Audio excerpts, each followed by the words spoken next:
बिस्मिल्लाहिर्रहमानिर्रहीम। जो लोग भी फ़र्स्ट टाइम फ़ाइलर बनना चाह रहे हैं, यानी पहले वो नॉन फ़ाइलर थे, अब वो फ़ाइलर बनना चाह रहे हैं, तो उनको क्या मालूमात रिक्वायर्ड होती हैं। ठीक है जी, ये टॉपिक है हमारा वीडियो का। देखें, अभी अक्टूबर 2024 चल रहा है, तो राइट नाउ अभी कुछ जो अगले माह चलने हैं उसमें एक्सपेक्टेड है कि 2 रिटर्न्स कानूनी तौर पे फ़ाइल करना लाजमी है। ठीक है, अगर कोई इसमें चेंज आती है मैं आपको अपडेट कर दूंगा। राइट नाउ 2 रिटर्न्स कानूनी तौर पे फ़ाइल करना लाजमी है।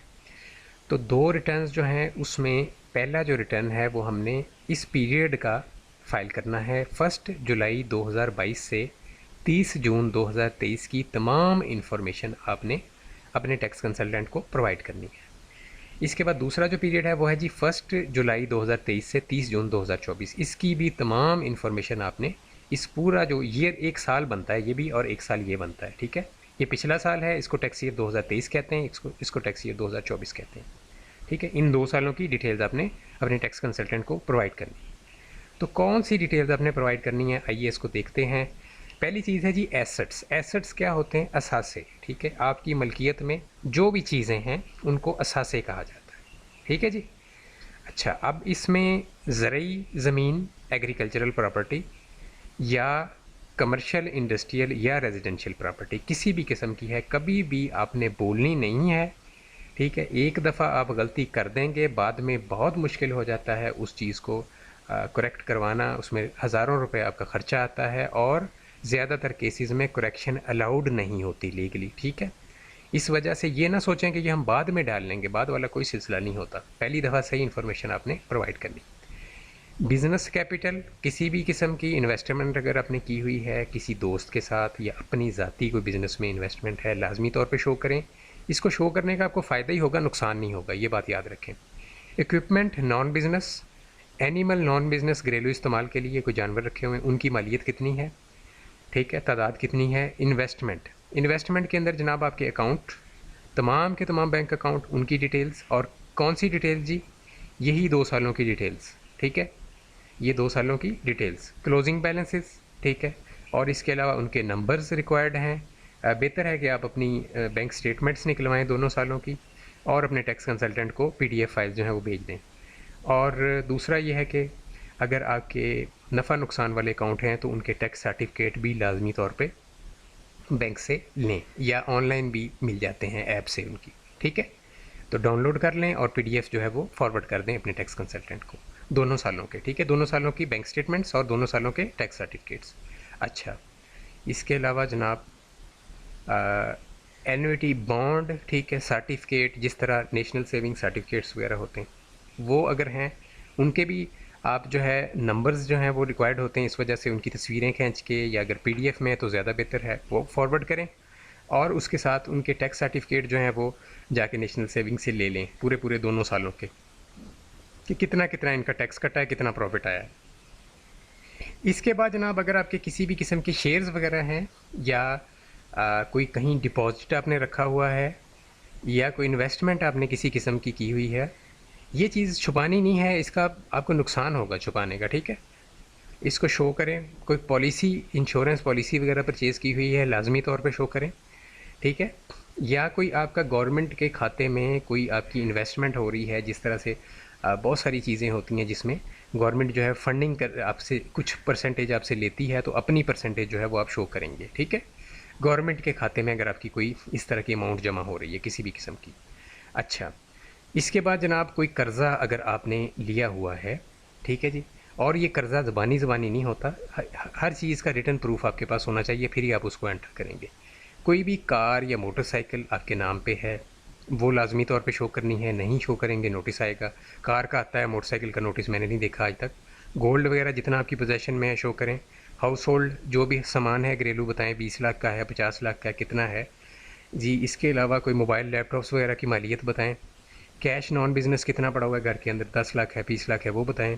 इसके अलावा कोई और एसेट है वो बताएं। किसी दूसरे के नाम पे आपने एसेट ख़रीदा है, इनकम आपकी थी, एसेट किसी दूसरे का है, वो बताएं। कोई एसेट पाकिस्तान के बाहर है, आपने ख़रीदा हुआ है, रखी हुई है, कोई जायदाद है, कोई बैंक अकाउंट है, उसको लाजमी तौर पे शो करें। कैपिटल या वोटिंग राइट है किसी भी फॉरेन कंट्री के अंदर, उसको भी मेंशन करें। और इसके अलावा आपने जो मालूमात देनी है कि किसी भी किस्म की लायबिलिटी अगर आपकी है, लायबिलिटी क्या होती है जी, कि लायबिलिटी ये है कि आप लायबल टू पे हैं किसी को, कोई चीज़ मिसाल के तौर पे अपने कर्ज़ा उठाया था बैंक से या किसी दोस्त यार से अष्टाम करके कर्ज़ा लिया हुआ है आपने, और उसके लिए ज़रूरी है कि कर्ज़े के लिए शराइत हैं कि वो बैंक टू बैंक आना चाहिए। कैश कर्ज़ा जो है उसको एफबीआर नहीं मानता, ठीक है। तो बैंक टू बैंक आपने कर्ज़ा लेना है जब भी अपने किसी दोस्त यार से भी लेना है। बाकी बैंक जो देता है, बैंक से जो कर्ज़ा लेते हैं वो तो बैंक टू बैंक ही आता है, ठीक है जी।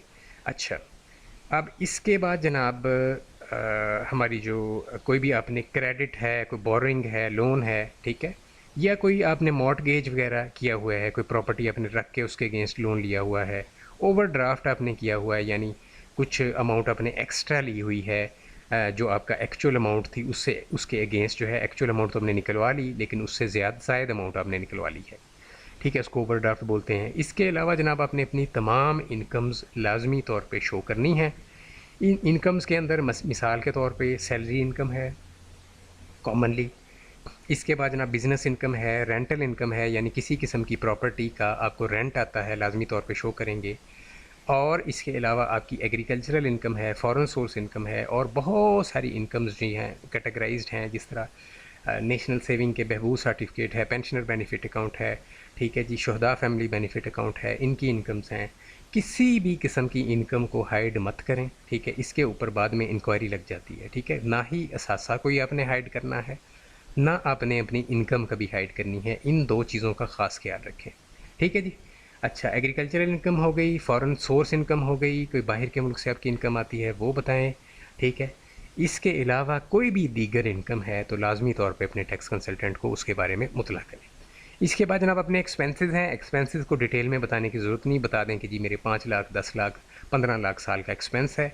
एक्सपेंस जो है उसको करोड़ों में भी शो कर देंगे तो कोई फ़ायदा नहीं है, आपको कोई एफबीआर ने इनाम नहीं दे देना उस चीज़ के ऊपर, ठीक है। इस वजह से एक्चुअल एक्सपेंस अपना शो करें। इसके बाद जनाब हम आते हैं, लास्ट टैब हमारा है इनफ्लोज/आउटफ्लोज। किसी भी किस्म की फ़ॉरेन रिमिटेंस अगर आप ले रहे हैं, याद रखिएगा फ़ॉरेन रिमिटेंस हुंडी के थ्रू अगर आई होगी एक्सेप्टेबल नहीं है। फ़ॉरेन रिमिटेंस आपकी प्रॉपर बैंकिंग चैनल के थ्रू या जो फ़ॉरेन एक्सचेंज हैं उनके थ्रू आई होनी चाहिए, ठीक है जी। इनहेरिटेंस में कोई रकम मिली है या कोई प्रॉपर्टी मिली है आप बिल्कुल शो कर सकते हैं। गिफ्ट अगर कोई मिला है, गिफ्ट पे मेरी वीडियो देख लें, उसकी क्या रिक्वायरमेंट्स है। कैश गिफ्ट एक्सेप्टेबल नहीं है, ठीक है, यानी कैश की शक्ल में, रुपए की शक्ल में नहीं लेना, बैंक से बैंक आपने लेना है, एक बैंक से दूसरे बैंक में जाए, ठीक है। ये चीज़ें आपने लाजमी तौर पे बतानी है अपने टैक्स कंसल्टेंट को। अगर आपको गेन हुआ है किसी भी कार वगैरह को बेचने पे वो बताएं, या किसी एसेट को बेचते हुए लॉस हुआ है वो बताएं, ठीक है। और इसके अलावा कुछ मालूमात जो यहाँ पे मेंशन्ड नहीं है वो ये हैं कि अगर कोई भी प्लॉट नया ख़रीदा है, बेचा है, वो बताएं, ठीक है जी। ये मैंने प्लॉट जो है ये मेरा असासा बढ़ गया है, ये कम हो गया है, ये डिटेल्स आपने लाजमी तौर पे बतानी है। और इसके अलावा अगर आपने एक असासा जो है उसकी शक्ल बदली है, यानी पहले कैश में था आपने उसको कहीं इन्वेस्ट कर लिया, वो लाजमी बताएं। ख़ास ख्याल जिन चीज़ों का रखना है कि आपने अगर किसी से कर्ज़ा वगैरह पकड़ा हुआ है या किसी भी बिज़नेस में इन्वेस्टमेंट की हुई, लाजमी तौर पे शो करें उस चीज़ को कि मेरे पास ये चीज़ मौजूद है। देखें, जो चीज़ आप शो नहीं करते बाद में उसका आपको ही नुकसान होता है, उसका ना टैक्स कंसल्टेंट को नुकसान होता है ना एफबीआर को नुकसान होता है। और एक और पॉइंट आपको क्लियर करता चलूँ, बहुत सारे लोग जो हैं वो ये समझते हैं कि जब हमारा दिल करेगा हम एफबीआर को शो कर देंगे, तो ऐसा बिल्कुल भी मामला नहीं है।